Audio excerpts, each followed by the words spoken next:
प्रभु को आज तक किसी ने भी प्राप्त किया है तो प्रेम से प्राप्त किया है। अगर किसी को मोक्ष प्राप्त हुआ है तो प्रेम से ही। आत्मरति, रति कहते हैं प्रेम को। ज्ञानी को अभेद आत्मरति प्राप्त होती है और भक्त को अभेद होते हुए भी भेद प्रेम रति प्राप्त होती है। प्रेम के दोनों स्वरूप हैं, प्रिया प्रीतम, श्यामा श्याम। इनको बिना प्रेम के द्वारा न देखा जा सकता है न पाया जा सकता है, और प्रेम सबसे दुर्लभ वस्तु है। प्रेम प्राप्ति के लिए मरना होता है, मैं को मारना होता है, मन को मारना होता है, इंद्रियों को मारना होता है, संपूर्ण जगत से अपनापन हटाकर एकमात्र आराध्य देव में जहां अपनापन हुआ तहां प्रेम होता है। अपनापन अपनी तरफ से प्रभु के लिए संपूर्ण व्यक्ति वस्तु स्थान से समेट कर वहां लगाना होता है, यही साधना होती है। फिर जो रंग आता है वो आराध्य देव की तरफ से आता है। संपूर्ण शरणागति आराध्य देव की तरफ से स्वीकृत होते ही वो दिव्य आनंद में डूब जाता है। दिव्य आनंद की प्राप्ति तक साधक को बहुत ही जलना होता है। ये जलन ब्रह्मा जी के परमेष्ठी पद में विराजमान जो सुख है उससे श्रेष्ठ है। यदि रसिकों का संग नहीं मिला तो इसकी पहचान नहीं हो पाएगी कि श्रेष्ठ सुख की जलन है या भोगों के त्याग से जो जलन हो रही है तो भोग भोग कर मिटाने की जलन है।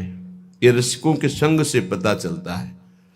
जो प्रभु के लिए जलन है उसमें इतना सुख है कि ब्रह्म पद में वो सुख नहीं है, पर है। जो मैं ऐसा जानती प्रीति किए दुख होए, तो नगर ढिंढोरा पीटती अजी प्रीति न करियो कोई। मीरा जी कहे मैं सबको बता देती कि ये श्री कृष्ण से प्रेम मत करना, क्योंकि ये प्रेम प्रतिपल मिले हुए भी मिलन की आकांक्षा तड़पाना, विकल कर देना, संपूर्ण वृत्ति को एकाग्र कर देना, संपूर्ण वृत्ति को रस में डुबो देना, और सतरति सतरति सा लोकांतार्यति ऐसी सामर्थ्य प्रदान करना। आप ऐसा समझ लीजिए कि लोहे में काटने की ताकत नहीं, पर लोहा जब अग्नि में तपाकर और घन के द्वारा प्रहार किया जाता है तो वही तीक्ष्ण धार वाला अस्त्र बन जाता है। पर तपाना और तत्काल निकाल कर पानी में डालना, फिर घन की चोट पहुंचाना, फिर रगड़ कर उसके धार बनाना, तब वो अस्त्र बनता है। ऐसे ही मिट्टी खोदना और उसको मार मार करके कहीं एक भी कण न रहने देना, फिर पानी डालकर उसको रौंदना, फिर उसको मुलायम करके चाक पर चढ़ाना, फिर उसको आकार देना, फिर उसको धूप में तपाना, फिर अग्नि की ज्वाला में तपाना, फिर उसमें रस रखने की सामर्थ्य आ जाती मटकी में। ऐसे ही जीवन उपासक का होता है। ऐसी मार पड़ती है काम क्रोध लोभ मोह मद मत्सर की, सब उसे सहना होता है। सुख दुख को समान भाव से सहते हुए, निरंतर नाम जप करते हुए, अपने नाम को बचाते हुए पचाते हुए जब आगे बढ़ता है तो प्रेम मूल यह नाम है। प्रेम प्रकाशित होने लगता है। जो सुख भगवत प्रेम में है वो ब्रह्म बोध में भी नहीं है। जो सुख भगवत रूप में है वो निर्विशेष ब्रह्म में भी नहीं है, क्योंकि निर्विशेष ब्रह्म में स्थित श्री शुकाचार्य, श्री जनक जी महाराज, श्री सनकादि, भगवान शंकर, ये सब रूप के दर्शन के लिए व्याकुल देखे गए, ये नाम जापक पाए गए, ये भगवत कथा अनुरागी पाए गए। तो निर्विशेष ब्रह्म में भी जो सुख नहीं है वो सविशेष साकार भगवान के रूप का स्वाद, ये सबसे श्रेष्ठ, ये प्रेम प्रकाशित करता है। फिर ये तो निकुंज उपासना, जो सगुण निर्गुण ब्रह्म ते न्यारो, ये तो अद्भुत प्रेम के खिलौना दो खेलत हैं प्रेम खेल। इसमें तो प्रेम के बिना प्रवेश ही नहीं हो सकता। प्रेम दुर्लभ वस्तु है, ये प्रेमी जनों के द्वारा ही प्राप्त होता है। जो भगवत प्रेमी महात्मा हैं, उनके संसर्ग से, उनके परमाणुओं से, उनकी दृष्टि से, उनके वचनों से इस प्रेम मार्ग का हृदय में स्थापन होता है, प्रेम मार्ग में चलना होता है, प्रेम को प्राप्त करना होता है। बिना रसिकों के संग के रंच प्रेम का प्रादुर्भाव नहीं हो सकता, चाहे जितनी बड़ी साधना कर रहा हो कोई। रेमन रसिकन संग बिन रंच न उपजय प्रेम। प्रेम, इसमें बहुत सहनशीलता चाहिए। बड़ी वस्तु प्राप्ति के लिए छोटी वस्तु में कहीं राजी ना हो जाए, पहली शर्त। जैसे किसी को 1 अरब रुपया चाहिए, 100 रुपया दिया जाए तो कैसा लगेगा? उसे बुरा लगेगा। क्या होगा इससे? हमारी तो बहुत बड़ी संख्या है, मांग हमारी बहुत बड़ी है। ऐसे ही भगवत प्रेम प्राप्ति के मार्ग के उपासक को ब्रह्म पद, देवराजेंद्र का पद और सम्राट पद, योग की सिद्धियां और मोक्ष पद, ये भी बहुत ऐसे लगता है 100 रुपये के समान। 1 अरब की प्राप्ति वाले को जैसे 100 रुपया, ऐसे ही प्रेम प्राप्ति वाले को ये सब लगता है। इसलिए कह रहे मुझे ये नहीं चाहिए। दीयमानम न गृहणंति, देने पर भी वो नहीं लेते। बिना मत सेवनम जना, बिना मेरी सेवा के वो ये परम पद भी नहीं चाहते, मोक्ष भी नहीं चाहते। इसलिए पहले तो उपासक को ये समझना है कि हमें चाहिए क्या। भोग मिला, भोग भोग लिए, जैसी वृत्ति हुई वैसे ही चल दिए, जैसा मन आया वैसे ही क्रीड़ा कर रहे हैं। तुम्हारा लक्ष्य क्या है? प्रेम। इतना महंगा है प्रेम, प्राण दिए यह प्रेम न पइए, ऐसो महंगो आय सखीरी। तुम इतने सस्ते बिक जाते हो। रसेंद्री के भोग, जनेन्द्री के भोगों में अपना लक्ष्य भूल जाते हो। तुम प्रेम प्राप्ति कैसे कर पाओगे? जो भूमा सुख का अधिकारी बनना चाहता हो, अल्प सुख का त्यागी होता है। जो अल्प सुख में रमण करने लगता है, भूमा सुख के अधिकार को खो देता है। भूमा सुख परमात्म सुख। जिसकी बुद्धि इतनी प्रवीण है कि हमारा लक्ष्य है प्रेम, तो प्रेम के आगे कुछ नहीं, कुछ नहीं चाहिए, प्रेम चाहिए। वो उपासक बिना किसी हिचक के, बिना किसी भय के, बिना किसी प्रलोभन के वो भगवत प्राप्ति कर लेता है। वो प्रेम प्राप्ति का बस दृढ़ निश्चय चाहिए। फिसलना नहीं है, ये ले लो, ये ले लो, नहीं नहीं, मेरा तो लक्ष्य प्रेम है, इससे क्या होगा। पर ऐसा नहीं है। वो प्रेम तो बाद में मिल ही जाएगा, पहले हमें भोग भोग लेते हैं। बस यही त्रुटि जीवन को नष्ट कर देती है। यही कमी हमारी हमको आगे नहीं बढ़ने देती। नहीं, परमार्थ में थोड़ा भी नाम जप करने वाला, थोड़ी भी साधना करने वाला, उसको अनुभूतियां होने लगती हैं। चल चला चल राह में अनुभूतियों का ले सहारा, कौन तेरा साथ देगा व्यर्थ में किसको पुकारा। परमार्थ के पथिक का कोई और साथ नहीं देता, उसकी अनुभूतियां साथ देती है। पर अनुभूतियां हैं नहीं तो धन साथ देगा, व्यक्ति साथ देगा, शरीर साथ देगा, रिश्ते नाते साथ देंगे। ये सब काल के गाल में दबे हुए हैं, ये क्या साथ देंगे। कालातीत पुरुष हमारा साथ दे सकता है, वह भगवान, वह भगवान के प्रेमी जन। इसलिए बहुत सावधानी पूर्वक सत्संग सुने और इस जीवन का चरम लक्ष्य है प्रेम। उस प्रेम को हम प्राप्त करने के लिए कमर कसें। श्रीपाद प्रबोधानंद जी महाराज कह रहे, किम नो भूपैः किम नु देवादिभिर्वा स्वाप्नैश्वर्योत्फुल्लितैः किंच मुक्तैः शून्यालंबैर्वैष्णवैर्वापि किम नः श्रीमद्वृंदा काननैकांत भाजाम। हमको इन राजाओं से, राजपदों में बैठे हुए जनों से क्या प्रयोजन है। क्या ये संतों के पास नहीं जा सकते? क्या इनका अधिकार भगवत प्राप्ति नहीं? नहीं, इनके मन में भगवत प्राप्ति की कहीं किंचन मात्र लालसा नहीं। पद और प्रतिष्ठा, भोग और ऐश्वर्य, नाम और कीर्ति, बस इतना ही लक्ष्य है। इसलिए प्रेम मार्ग के उपासक को कभी इनका संग नहीं करना चाहिए। हां, कोई महाभागवत और पद पर विराजमान और भगवत भजन में लगा हुआ, भगवत प्राप्ति की लालसा वाला, उसका हृदय से स्वागत करना चाहिए। ऐसा नहीं कि कोई हो ही नहीं सकता। अम्बरीश जी महाराज चक्रवर्ती सम्राट और महाभागवत, बड़े बड़े महाभागवत राजा हुए। दशरथ जी महाराज चक्रवर्ती सम्राट ऐसे महाभागवत कि भगवान उनके पुत्र श्री राम के रूप में आए। तो जो भगवान से विमुख है, केवल पद का ही अभिमान रखता है, राजपने का अभिमान रखता है, भोग ऐश्वर्य में घमंड में है, ऐसों का संग कभी भक्त को नहीं करना चाहिए। अभिमानिन ते न्यारे, भूत भविष्य लोक 14 में भये होए हरि प्यारे, तिन तिन सो व्यवहार हमारो, अभिमानिन ते न्यारे। किमनो भूपई, मुझे क्या प्रयोजन है। एक ब्रज के भक्तों के चरित्र में आता है, एक संत की कुटिया पर राजा दर्शन करने के लिए गए, तो वो भिक्षा मांगने गए थे। दूर से उन्होंने देखा बड़ा राजा का वैभव, हाथी घोड़ा, सब। लोगों से पूछा है क्या है? बोले राजा दर्शन के लिए। भागे और गांव में गए और कहा हमारी कुटिया में आग लग गई है, जल्दी बचाओ, जल्दी बचाओ। गांव के लोग भागे, वहां गए तो देखा राजा समझ गए। उन्होंने हाथ जोड़ा और कहा महाराज क्षमा चाहते हैं, पर वो महाराज तो भाग गए, ऐसा कहकर वो दर्शन नहीं देंगे, आप चले जाइए यहाँ से।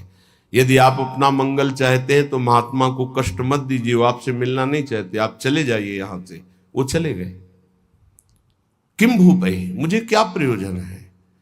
जो राजपद के अभिमान में है, किसी भी पद में, उससे क्या प्रयोजन है। अगर अभिमानियों का संग होगा तो अभिमान जागृत हो ही जाएगा। अभिमानियों का, पदाभिमानियों का संग होगा तो भगवद आश्रय छूट ही जाएगा, पक्का। ले लो हमारा फोन नंबर, मैं तो आपकी आज्ञा पर चलूंगा, आप केवल फोन कर दीजिए, सब ठीक हो जाएगा। मर गया साधक। जीवन में अन्य आश्रय आना अपनी साधना से भ्रष्ट हो जाना है। एक भरोसो, एक बल, एक आस विश्वास, एक राम घनश्याम हित चातक तुलसीदास। एक ही भरोसा, एक से ही आशा, एक से ही विश्वास, एक से ही संबंध हमारा, मात्र आराध्य देव, बस। अन्य का कहीं आश्रय हुआ तो उपासक गिर जाएगा, पक्का गिर जाएगा, और गिरते हुए देखा है। श्रीपाद प्रबोधानंद जी महाराज कह रहे, नु देवादि भिरवा, मुझे इन देवताओं से भी क्या प्रयोजन है। श्रीमद् भगवत गीता जी में भगवान कहते हैं, भूतों को पूजने वाले भूतों को प्राप्त होते हैं, देवताओं को पूजने वाले देवताओं को प्राप्त होते हैं। तो देवलोक स्थायी लोक नहीं है, स्वाप्निक है। देवादिभिर्वा स्वप्नैश्वर्योत्फुल्लित, जैसे स्वप्न में आप पहुंच गए, बहुत सुंदर मकान, बहुत सुंदर सुंदरियां, भोग ऐश्वर्य, जब जगे तो कुछ नहीं, ऐसे स्वप्न का विलास स्वर्ग है। एक अच्छा सुखद स्वप्न, जहां पुण्य खत्म हुए, मृत्यु लोक के विसंति, आग खुला, कुछ नहीं। इसलिए मुझे देवताओं से भी क्या प्रयोजन है। क्या दे देंगे? क्या भगवान की प्राप्ति करा सकते हैं? क्या भगवत प्रेम दे सकते हैं? नहीं दे सकते। इसीलिए कहा गया, बड़े भाग मानुष तन पावा, सुर दुर्लभ सद ग्रंथन गावा। ये देवताओं को भी दुर्लभ है मनुष्य देव, क्योंकि इससे हम भजन करके भगवान को प्राप्त कर सकते हैं, वो नहीं। श्रीपाद कह रहे, शून्यावलंबीर, कुछ आराधना करने वाले ऐसे हैं कि शून्य की उपासना करते हैं। अरे ध्यान ही करना है तो सच्चिदानंद भगवान के नाम रूप का ध्यान करो, समय सार्थक हो जाएगा। किम वैष्णवैर वापी, वैष्णव धाम वैकुंठ से भी हमारा क्या प्रयोजन है।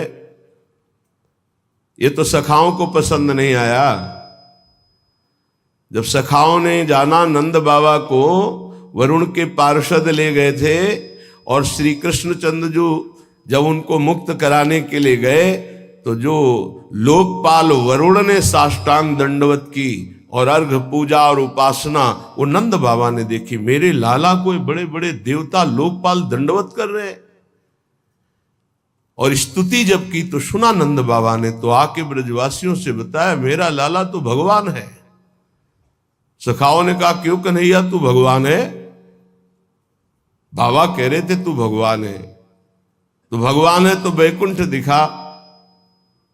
भगवान श्री कृष्णचंद्र जो मुस्कुराए अपने भोले सखाओं की बात सुन, तो ये ब्रह्म हृदय है, स्नान करो इसमें, फिर हम तुम्हें वैकुंठ का दर्शन कराएंगे। जी ही डुबकी लगाई पहुंच गए वैकुंठ। वहां भगवान की दिव्य चतुर्भुज पार्षद और दूर सिंहासन में इंद्र नीलमणि कांति चतुर्भुज भगवान श्री के सहित विराजमान है, लक्ष्मी जी के सहित विराजमान है। वो कांप गए वैभव देखकर। पार्षदों ने रोक दिया। अरे बोले मुझे ऐसे के पास जाना ही नहीं, मेरा कन्हैया तो सिर्फ मेरा है। और एकदम व्याकुल हुए कहा नहीं चाहिए मुझे वैकुंठ। और डुबकी से बाहर हुए देखा मेरा कन्हैया मुस्कुरा रहा है। बोले प्रभु चरणों में गिर गए, कहा कभी वैकुंठ मत भेजना, मुझे ऐसे वैकुंठ में नहीं जाना जहां आपसे इतनी दूरी हो, जहां ऐसा वैभव नहीं। मेरा कन्हैया जिसके साथ हम खेलते हैं। तो ये तो सखा भाव की बात है, फिर ऊपर के भाव में कौन स्वीकार करेगा ऐसे वैभव को? वैकुंठ के भी वैभव को नहीं स्वीकार करना। ना श्रीमत ना किसी वैभव ऐश्वर्य सिद्धियों को स्वीकार करना। तब वृंदा कानन एकांत भाजाम, तब वृंदावन के एकांतिक प्रेम की प्राप्ति होती है। एकांतिक, प्रिया प्रीतम, श्यामा श्याम। तो अभी आप कह दो मुझे मोक्ष नहीं चाहिए, वैकुंठ नहीं, 500 रुपया में प्रभु को भूल जाते हो, वैकुंठ की बात करते हो। मोक्ष जानते हो किसे कहते हैं? अभी जाना ही नहीं मोक्ष किसे कहते हैं। जरा से लौकिक सुख में तो घुटने टेक देते हो, मोक्ष सुख के त्यागी कैसे हो गए? ये जो त्याग की बात है ये उन भजनानंदियों की जिनकी स्थिति में आ चुके हैं। वो चाहे तो वैकुंठ मिल जाए, चाहे तो योग की सिद्धियां मिल जाए, चाहे तो मोक्ष मिल जाए, वो उनका त्याग किए हुए हैं। पहले मर्त सुखों का तो त्याग कर दो, मृत्यु लोक के सुखों का तो त्याग करो अंदर से, तब ऊपर के सुख अपने आप तुमको दिखाई देने लगेंगे। श्रीपाद कह रहे हैं शम सर्वेशाम प्रयासेन दात्री द्वित्रैकांति प्रेम पात्रैक पात्री आनंदात्मा शेष सत्वा निधात्री श्री वृंदाटव्यस्तु मेन्धस्य धात्री। आयास प्रयास से जो सुख मिलता है वो अल्प होता है। जो आप प्रयास करते हो उसे कर्म कहते हैं। कोई भी कर्म प्रारंभ और अंत वाला होता है, तो किसी भी कर्म का फल अनंत नहीं हो सकता। वो प्रारंभ और अंत वाला ही सुख देगा। अनंत सुख की प्राप्ति कर्मों से नहीं होती, कर्मों के त्याग से होती है। जो अपने साधन का भरोसा नहीं रखता है, इष्ट का भरोसा रखता है और खूब साधन करता है, ये दो बातें समझ में नहीं आएंगी। जब हम अहम से साधना करते हैं तो साधना का सुख भोगते हैं। आज हमने परिक्रमा की, आज हमने ये किया, आज हमने ये किया, वो अहम हर्षित होता है, हर्षित होता है। ये भगवत प्राप्ति नहीं करा पाएगा, क्योंकि जब तक अहंकार है तब तक भगवत प्राप्ति नहीं होती। इसीलिए सर्वेषु साधन वरेश चिरम निराशा। साधन हो रहा है पर मुझे कृपा का भरोसा है लाडली की। ये प्रायः साधक ना समझ पाने के कारण कहते हैं जब कृपा से हो जाएगा तो साधन करने की जरूरत क्या है, तो असाधन करोगे। तो कृपा प्राप्ति के लिए मन कर्म वचन छाण चतुराई भजत कृपा करिए रघुराई। मन कर्म वचन त्रिशुद्ध सकल मत हम श्री हित हरिवंश उपासी। वृंदावन में विराजमान सहचरियों के मध्य में प्रिया प्रीतम की रात दिन सेवा भजन उपासना परिक्रमा ये सब कर रहे हैं, पर हमें भरोसा लाडली का है, अपने साधन का नहीं है। इस साधन से लाडली मिलेंगी ऐसा नहीं है, नहीं, ये तो सब हो रहा है उनकी कृपा से, पर मुझे भरोसा है मेरी लाडली अपनी कृपा से मुझे मिलेंगी। ये जल्दी समझ में नहीं आता, जब तक अहंकार है समझ में नहीं आएगा, आगे समझ में आ जाएगा। करते रहो, जब कृपा हो जाएगी, अहंकार गलित होगा, तब ऐसा अनुभव होगा।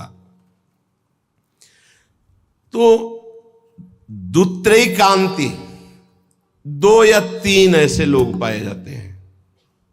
भाव समझना, कह रहे पूरे विश्व में ये बहुतायत अंगुलियों से नहीं गिने जाते प्रेमी जन, जिनको न राजाओं से मतलब है न देवताओं से मतलब है, वो स्वाप्निक सुख जो स्वर्गलोक आदि के सुख है उनसे मतलब नहीं है, जो मोक्ष से भी मतलब नहीं रखते, जो वैष्णव धाम वैकुंठ से भी मतलब नहीं रखते, वृंदावन की एकांतिक कुंज में बैठे हुए श्यामा श्याम का जस गा रहे हैं, श्यामा श्याम के लिए रुदन कर रहे हैं, जिनका आयास प्रयास से प्राप्त होने वाले सुख की कोई आकांक्षा नहीं है, ऐसे दुत्रैकांति, 2 या 3, सरल भाषा में समझिए, जो कहो हरिवंश रस बिरलो समझन हाल, एक दोई जो खोजिए पाई सब संसार। संपूर्ण संसार में 1-2 है। एक बार भगवान वल्लभाचार्य जी से उनके एक प्रिय धनी शिष्य ने कहा, आज हमारी इच्छा है कि 100 विद्वान ब्राह्मणों को भोजन कराएं। बोले बहुत सुंदर, यदि एक 12 तिलकधारी कंठीधारी आचार्य परंपरा से युक्त वैष्णव को पवा दो तो 100 ब्राह्मणों को पवाने का फल प्राप्त हो जाएगा। ओहो, ऐसा वैष्णव की, तो प्रभु हम 100 वैष्णव पवाएंगे। तो उनका एक अश्रुपूरित, आंखों से अश्रु बह रहे, शरीर पुलकित है, कंठ गदगद है और नाम में रत है, ऐसे प्रेमी महाभागवत को पवा दो तो 100 वैष्णवों के पवाने का तुम्हें फल प्राप्त होगा। तो बोले भगवान 100 प्रेमियों को पवा देते हैं। तो वल्लभाचार्य जी के आंसू आ गए, प्रेमी 100 नहीं, प्रेमी तो 1-2 ऐसे मिलते हैं। कैसे प्रेमी?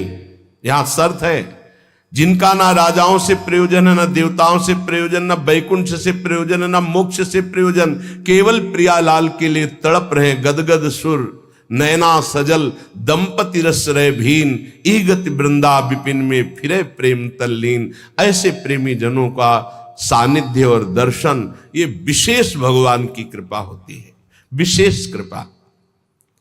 श्रीपाद कह रहे दुखान्येव सुखानि, ये प्रेम प्रेम, विद्य यशो जानी कीर्तिम परा, मन्ने था अधमश्च दुष्परिभवान सम्मानवत् सत्तमयी, दैन्यान्येव महाविभूतिमति सल्लाभान लाभान सदा, पापान्येव च पुण्यमस्ति यदि ते वृंदावनम जीवनम। अगर प्रेम प्राप्ति करना है तो दुखों को गले लगाना सीखो, सच्ची कहते हैं। फिर हृदय की बात कहते हैं, जब सब दुख एक साथ घेरते हैं तभी प्रेम के सहने की सामर्थ्य आती, ध्यान रखना। इस प्रेम को भयानक विपत्ति और रोगों से युक्त करके ही सहा जा सकता है, अन्यथा नहीं। ये सबकी समझ में नहीं आएगा, भयभीत मत होना। इसका समन ही होता भयानक कष्ट में। भयानक कष्ट की स्थिति में ही प्रेम का समन होता है। वो चाहे जैसे स्वस्थ शरीर वाला हो, जहां प्रेम का प्रादुर्भाव होगा, भारी बाहरी विपत्ति और आंतरिक, तभी वो प्रेम का समन होता है, उसका पारा चढ़ता है और भगवान को अधीन कर लेता है। ये लिखा पढ़ी की बात नहीं कह रहे, हृदय की बात कह रहे हैं। वैसे भी भगवान ने युधिष्ठिर जी से कहा, जिस पर मैं परम कृपा करता हूं उसका सर्वनाश कर देता हूं। चाहिए परम कृपा? जिस पर परम कृपा करता हूं सर्वनाश कर देता हूं, ये शब्द है। क्या सर्वनाश करता हूं? धन का अपहरण कर लेता हूं, स्वजनों का अपहरण कर लेता हूं, कोई उससे बात नहीं करेगा, किसी काम का नहीं रह जाएगा। तब उसका सीधा अर्थ भाव मेरे से होता है और फिर मैं उसे निहाल कर देता हूं। हिम्मत हो तो कूदो अखाड़े पे। नारायण अति कठिन है हरि मिलन की बाट, या में पग पीछे धरे प्रथम शीश दे काट। तो आप कहोगे फिर भक्ति करना ही नहीं। यहां चरम सीमा की बात प्रेम की हो रही। श्री कृष्ण का प्रेमी ऐसा वैसा नहीं होता, टिकुली बुंदा वाला नहीं होता, चूड़ी घांगरा वाला नहीं होता, वो परमहंस होता है। इनसे श्री कृष्ण रीझने वाले नहीं। चमड़े की चिकनाहट से अज्ञानी रीझता है, ज्ञानी नहीं, वो तो ज्ञान समुद्र है, सच्चिदानंद। ये जो बहुत बुरी तरह से है, अब वो तो अपने सब दर्शन होते हैं। जब सुबह मंगला में आते तो सब प्रकार के भगवान के दर्शन होते, विराट रूप के, छोटा बड़ा मंझोला रुद्र प्रेमी सब तरह के दर्शन होते। तो उसमें जैसे अब वो जो लाल लाल ऐसे तो बहुत ही बुरा लगता है, ऐसे तो धो के मुंह खड़े हो जाते तो अच्छा लगता। अरे इस शरीर को सजाने से श्री कृष्ण मिलते हैं भैया। बढ़िया रज यमुना किनारे के मुंह में लगा के आते तो दर्शन मात्र से हृदय शीतल हो जाता, निष्पाप हो जाते हैं ऐसे दर्शन से। जैसे कुछ साधक ऐसे करके ऐसे दर्शन मात्र से निष्पाप हो जाओ, क्योंकि वो रज लगी जो शिव शनकादि की याचना करते हैं। कुछ ऐसे उपासक जिनको कहते हैं कि रज लगाइए मस्तक पर भर कर, तो उनको बेइज्जती लगती है। ऐसे पतला और गोरा चिकना शरीर रख लो, इसको रखे रहना, इसकी दुर्दशा होगी। अभी नहीं मान रहे हो ना? नहीं, बाल तो नहीं मुड़वा सकते, बाल नहीं, एक भी शरीर का कोई अंश तुम्हारा ठीक नहीं बचेगा। आग लगा दी जाएगी इस शरीर में जितना दुलार करते हो। मान ले अभी मान लो तो जान जाओगे तो पा जाओगे, फिर कुछ पाना बाकी नहीं रहेगा। मान लो इस चमड़ी और दमड़ी से जिसने अपनी प्रीति हटा दी वही प्रिया प्रीतम से प्रीति कर पाता है। रुपया, भोग, शरीर, यही बाधक है भगवत प्राप्ति में, यही समझना है। दुखान्य व सुखानि, इस मार्ग का उपासक दुख को सुख मान करके चलता है। ये बहादुरों का मार्ग है। हम तो धन्यवाद देते हैं कि आप ऐसा सत्संग सुन रहे हैं, नहीं तो प्राय इतना दान करो तो ये मिलेगा, इतना करो तो ये मिलेगा, यही सुनने के लिए तैयार है। लेकिन ये आप सुन रहे हैं, हमारे ऊपर बड़ी कृपा कर रहे हैं, क्योंकि आप सुन रहे हैं तो सुनाने का उत्साह बढ़ रहा है। नहीं, इसे सुनने की योग्यता खो दी है। आज हमारी समाज सत्य सुनने की योग्यता खो दी है, क्योंकि अंदर मनमानी आचरण तो कौन सुनेगा इनको। शास्त्र रखे के रखे रह जाते हैं। सुनाने वाला चाहता है आपका मनोरंजन हो, आप चाहते हैं अपने मन का मनोरंजन। दोनों के तार मिल गए तो तालियां बजती हैं। यहां तालियां नहीं बजा सकते हो, यहां मन को बजाना पड़ेगा, यहां मन को भंजन करना पड़ेगा। और यहां बैठ के सुन रहे हो, इसका मतलब बड़ी कृपा है आपके ऊपर।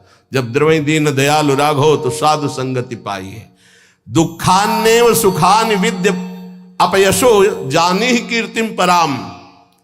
ध्यान से, प्रेम मार्ग के उपासक को जब दुख मिलता है तो सुख की प्राप्ति होती है। पक्का पर यह समझ में नहीं आएगा। भारी जब दुख की, आप क्या समझते हैं, भारी दुख की स्थितियों को देखा गया, तब जाकर के उस परम सुख में चढ़। ये बहुत वैज्ञानिक तरीके से अनुभव की बात कह रहा हूं कि पावर चाहिए ऊपर चढ़ाने के लिए। जैसे कोयला झोंका जाता है, उससे अग्नि बनती थी, तब इंजन में पावर से वो रेल चलती थी। बाष्प भाप जो है बटलोई के ढक्कन को उठा दिया, उसके ऊपर उसने 100 ग्राम वजन उसको उठा दिया, फिर आधा किलो वजन रखा, उसको उठा दिया। उसी से उसको लगा कि इससे तो बहुत बड़ा कार्य किया जा सकता है। तो ये कक्षा 4-5 की कक्षा में पढ़ाया गया था कि वो इंजन का निर्माण किया, कोयले की इंजन, उसी से रेल बनी। उसका हमें नाम स्मरण नहीं है, जेम्स वाट, हाँ ऐसे कुछ नाम। तो ऐसे ही आप बिल्कुल बिल्कुल ऐसे ही समझिएगा, जब साधक के जीवन में दुख की भारी चारों तरफ, तो उसकी अध्यात्म शक्ति जागृत होती है, हर भरोसा टूट जाता है, एक भरोसा केवल श्री भगवान का, तो वो पावर से उसके मन की गति परमात्माकार हो जाती है। इसीलिए कुंती जी बहुत सोच समझ के कह रही, मुझे पग पग पर दुख चाहिए, क्योंकि दुख में तुम्हारे सानिध्य का अनुभव होता है। ये हम कृपा मनाते हैं, भगवान की कृपा मनाते हैं कि इसने वो बाजी जितवा दी जो कभी साधना में नहीं जीत सकते थे, कभी नहीं, कभी नहीं। ये खुद निज अनुभव ये कहूं खगेशा, वो भगवान ने जिता दी। इसीलिए बड़े बड़े महापुरुषों के चरित्रों को पढ़ के देखो, प्रतिकूलता का जाल बिछ जाता है उनके जीवन में। भगवान ऐसा क्यों करते हैं? अध्यात्म की जितनी ऊंचाई पर चढ़ा हुआ महापुरुष है, उतनी भारी कसौटी कसी गई। संपूर्ण आश्रय भरोसे सबका नाश होकर एक भरोसा केवल प्रभु, वहीं जो दिव्यता होती वो वहीं होती। ये पढ़ने से लिखने से साधन, यह गुण साधन ते नहीं हुई, तुम्हारी कृपा पाव कोई कोई। यदि तुम्हारे जीवन में विपत्ति दुख और संकट घिर जाए तो भगवान को कोसना नहीं, इसलिए बता रहे ये वो स्थिति प्रदान करने के लिए है जो तुम कभी किसी साधना से नहीं प्राप्त कर सकते। दुखान्य और सुखानी, जब दुख आए तो जान लेना कि सच्चे सुख की प्राप्ति का अवसर आ गया है। एक श्रीमद् भागवत में प्रसंग है तितिक्षु ब्राह्मण का। उसने कभी भी धर्म नहीं किया था, जीवन भर धन कमाया, परिवार का खूब विस्तार था, कंजूस स्वभाव का था, खूब पैसा एकत्रित करता, परिवार को भी नहीं सुख सुविधाएं देता, ना स्वयं लेता। जब हम धर्म नहीं करते हैं तो एकत्रित किया हुआ धन विविध प्रकार से नष्ट हो जाता है। इसलिए बुद्धिमान वही है जो अपने धन का सदुपयोग कर ले। जमा करना केवल उसका लक्ष्य नहीं, उसका सदुपयोग होना। धन्य है जिन्होंने धन का सदुपयोग कर लिया। उसने सदुपयोग भी नहीं किया, ना तो शरीर में, ना देवी संपदा की प्राप्ति में, ना किसी धर्म में। अचानक आग लग गई, धन नष्ट हो गया। परिवार वाले वैसे ही घृणा करते थे क्योंकि सुख सुविधा सब छोड़ दिए, उसे निकाल दिए घर से। संपत्ति का नाश, कोई मित्र नहीं, कोई व्यवहारी नहीं। बड़ी अद्भुत घटना श्री कृष्णचंद्र जी उद्धव जी को सुना रहे। अब उसके मन में आया कि अरे पूरा जीवन जिस परिवार के लिए कोई मेरा नहीं, जो धन कमाया वो तो भस्म हो गया, अब क्या? शरीर तो वृद्ध है, अब क्या? तो हाथ उठाया और कहा, हे भगवान, अगर मेरी आयु अब कुछ भी है तो आज से मैं संकल्प लेता हूं मेरा जीवन आपके लिए। और इतना बड़ा महात्मा हुआ कि भगवान उसका यश गा रहे, पर देख लो उसके लोग उसको थूकते, पीटते, मारते, उसको सह करके वो ऐसा ब्रह्म ऋषि बना कि भागवत में उसकी चर्चा है। दुख भगवान की प्राप्ति निश्चित करा देता है यदि आप उबे ना तो। श्री स्वामी ओंकारानंद सरस्वती जी महाराज कह रहे थे, मेरे अंदर कोई भजन की कभी वृत्ति नहीं थी। मैं एक कपड़े का व्यापारी, नई अवस्था, आसपास कपड़े की दुकान थी, मेरी दुकान ज्यादा चलती थी। उन लोगों ने हमसे द्वेष कर लिया और रास्ते में घेर करके हमें बहुत मारा, जूतों से, थप्पड़ से, खून खच्चर कर दिया। जब मैं घर गया कपड़े भींजे हुए खून से, परिवार वाले बहुत रोए कि ऐसा। मैं कुछ किसी से नहीं बोला, सह गया। पर उन लोगों में एक था बहुत ही दुष्ट, उसने 2-3 दिन बाद फिर अकेले मुझे मारा। तब मेरे दिमाग में आया कि कब तक पिटता रहूंगा, अब इसको मैं मारूंगा। तो व्यापारी था ही, मैंने करौली खरीदी, उन्हीं के बिल्कुल यथावत शब्द, करौली खरीदी, और रास्ते में जहां मुझे पीटा था वहीं खड़ा हो गया। अब वो तो पीटने वाले थे, उनको डर तो था नहीं, उनको पता नहीं था कि मैं किस भाव में खड़ा हूं। जे भी हुआ है मैं दौड़ पड़ा, मार करौली, उनको मार डाला, उसको मार डाला, और मार करके मैं कोतवाली पहुंचा और वहां आत्मसमर्पण कर दिया, बिना किसी गवाही के। मेरी ही गवाही में मुझे तन्हाई की सजा दी गई, जब तक न्याय ना होगा तब तक तन्हाई की सजा। और उसमें था कि आसपास कीलें लगी थी, बस केवल खड़े हो सकते हो, बैठ सकते हो, ना इधर ना इधर, बिल्कुल सीधा। जब वहां पहुंचा तब सोचा कि अरे ब्राह्मण के घर जन्म मिला और ये जीवन ऐसे कटेगा, ये तो भारी पाप हो गया हमसे। बस हाथ उठाया उसी तन्हाई में और कहा, एक बार मुझे अवसर दिया जाए, हे परमात्मा, हे परमेश्वर, मैं आजीवन आपका भजन करूंगा। ब्याह हुआ नहीं था, अब निकलने का कोई साधन नहीं। कुछ दिन तन्हाई के बाद जब बाहर उनको बैठाला गया, तो उन्होंने संकल्प किया, न पानी पीऊंगा, न भोजन पीऊंगा, प्राण त्याग दूंगा। अगर जीवित रहा और मुझे मुक्त अवस्था मिल गई तो मैं आजीवन संन्यास लेकर भगवान का भजन करूंगा। ऑफिसर आते, डंडे से मारते, थप्पड़ मारते, लातों से मारते, पर ना मैं बोलता, ना मैं पानी पीता, ना भोजन करता। दृढ़ संकल्प। अब ये चर्चा का विषय बन गया, तो बोले बड़े अधिकारी कोई थे, वो आए और कहा हम एकांत में इससे बात करेंगे। तो हमसे कहा कि बोलो, क्या बात है, क्या तुम निर्दोष हो, तुम्हें फंसाया गया है, तुम स्पष्ट बता दो, मैं तुम्हें वचन देता हूं कि मैं तुम्हारा सहयोग करूंगा। मुझे लगा कि भगवान मेरा सहयोग करने आए। मैंने आंख उठाई और कहा, श्रीमान, आप जो भी है मुझे पता नहीं, पर मैं आपसे प्रार्थना करता हूं कि अगर मुझे छूट दे दी जाए तो मैं आजीवन संन्यास लेकर भजन करना। बोले पक्का? बोले हाँ। बोले आपकी रिपोर्ट में तो आपने ही कहा है मैंने कत्ल किया है, अब आपको एक सत्य के लिए झूठ बोलना पड़ेगा, मैं आपको बचा लूंगा। आपको ही बोलना पड़ेगा, दबाव में मुझसे कहलाया गया, मैंने कुछ नहीं किया। बोले बोल दूंगा। और बोले ऐसा विधान बना, मैं मुक्त हो गया, घर नहीं गया, सीधे सन्यास लेकर। और वो परम 90 वर्ष की अवस्था की बात कह रहा हूं, उनसे जब मिले, वो ब्रह्माकार स्थिति, उस दुख घटना ने उनको एक ब्रह्मलीन महापुरुष बना दिया। दुखान्य व सुखाने, दुख परम सुख प्रदान करने वाला है, पक्का। विद्य अपयसो जानी कीर्तिम परा, यदि तुम्हारी निंदा हो रही है तो तुम प्रेम मार्ग के पथिक हो, नाच पड़ो, तुम्हारा मंगल हो गया। क्या? तुम्हारी सारी अशुभ वृत्तियां नष्ट हो जाएंगे, तुम्हारी विमल कीर्ति का प्रकाश होगा, विमल कीर्ति का। ये रहस्य है। जब तुम्हारी निंदा हो तो आनंदित हो जाओ, जब दुख हो तो जान लो परम सुख की प्राप्ति का मार्ग खुलने वाला है।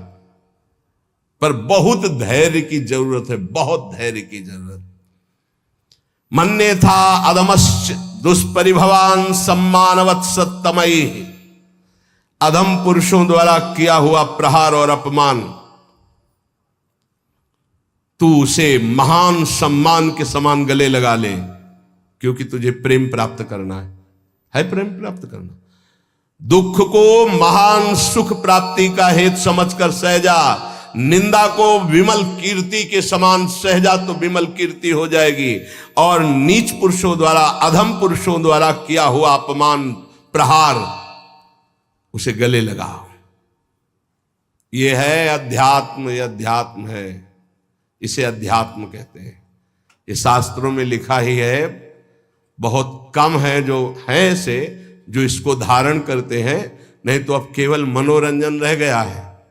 चर्चा का मतलब मनोरंजन रह गया है, जिससे तालियां बजे, जिससे मनोरंजन हो, वाहवाही हो, बस यही रहे। बोलो इसमें वाहवाही, बजाओ इसमें तालियां, बजा सकते हो तालियां? वाह वाह वाह नहीं बजा सकते, होश उड़ जाएंगे। दुखान्य व सुखाने, ये सत अध्यात्म है। विद्य अपयसो जाने कीर्तिम पराम, ओठ सूख जाएंगे जब धारण करने की सोचोगे। अध्यात्म दैन्यान्येव महाविभूति मति सल्लाभान लाभान सदा। दैन्य ये महाविभूति है वैष्णव की। वैष्णव के पास संपत्ति क्या है?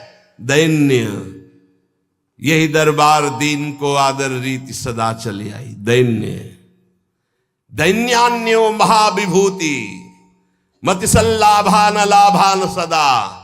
अलाभ को परम लाभ जानकर दैन्य भाव से मान अपमान दुख सुख जो भी परिस्थिति निंदा